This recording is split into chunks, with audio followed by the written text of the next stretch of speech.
Assalamualaikum warahmatullahi wabarakatuh. Selamat pagi, Bapak, Ibu, dan teman-teman. Kami dari kelompok 15 akan mempresentasikan hasil dari topik yang sudah kami kerjakan.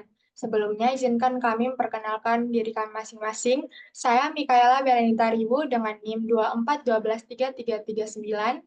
Saya Nikomang Sri Puspita Kencana Wungu dengan NIM 24 12 3367.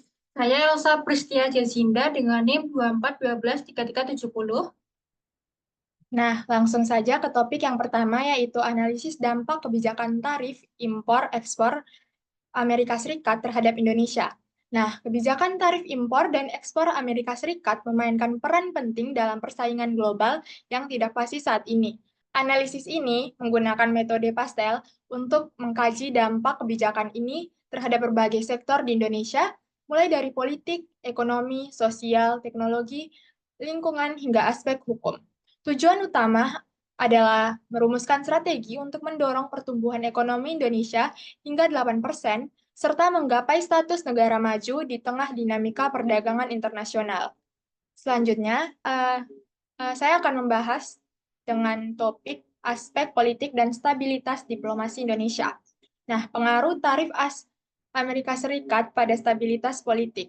Kebijakan tarif dapat menimbulkan ketegangan perdagangan yang berimbas pada keharmonisan politik, terutama jika sektor ekspor utama Indonesia terdampak. Ketidakseimbangan perdagangan bisa memicu tekanan domestik terhadap pemerintah.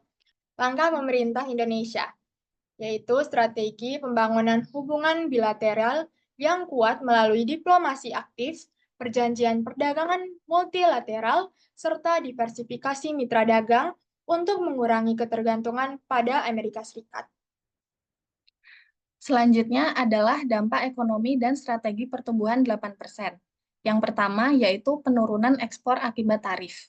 Tarif dari Amerika Serikat dapat menekan volume ekspor, menghambat pendapatan devisa, dan memperlambat pertumbuhan ekonomi nasional. Yang kedua, strategi menghadapi dampak.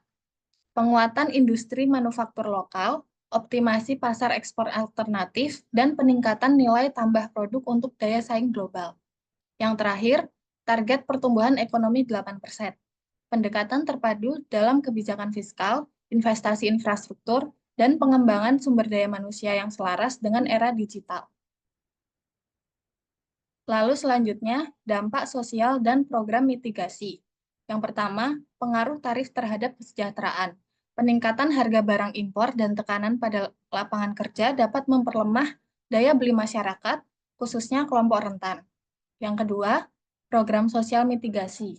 Pelaksanaan bantuan langsung tunai, pelatihan vokasi, serta pemberian subsidi sektor-sektor terdampak guna menjaga stabilitas sosial. Selanjutnya adalah pengaruh tarif terhadap teknologi dan inovasi. Yang pertama, hambatan teknologi dari tarif. Kenaikan biaya impor komponen teknologi dapat memperlambat adopsi teknologi asing yang inovatif di Indonesia.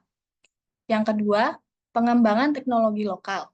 Dorongan investasi riset dan pengembangan, insentif startup teknologi, serta kemitraan universitas dan industri untuk memperkuat inovasi lokal.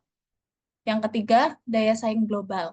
Mendukung penetrasi pasar global melalui pengembangan teknologi adaptif yang sesuai kebutuhan pasar internasional dan efisiensi biaya. Selanjutnya, saya akan menjelaskan tentang dampak lingkungan dan kebijakan berkelanjutan. Yang pertama, dampak lingkungan tarif. Perubahan pola produksi akibat tarif dapat mendorong eksploitasi sumber daya alam yang tidak terkontrol. Yang kedua, ada integrasi kebijakan lingkungan, percepatan implementasi praktik ekonomi hijau, promosi energi terbarukan, serta pengelolaan limbah industri yang bertanggung jawab. Ketiga, ada sinergi ekonomi dan lingkungan, mendorong investasi berwawasan lingkungan dan inovasi teknologi ramah lingkungan untuk membangun berkelanjutan. Lalu yang terakhir itu tentang aspek legal dan perlindungan ekonomi Indonesia. Pertama ada penelaahan hukum tarif. Itu tentang memahami regulasi WTO dan perjanjian perdagangan bebas untuk menilai legalitas kebijakan tarif Amerika Serikat. Yang kedua ada langkah lindung kepentingan.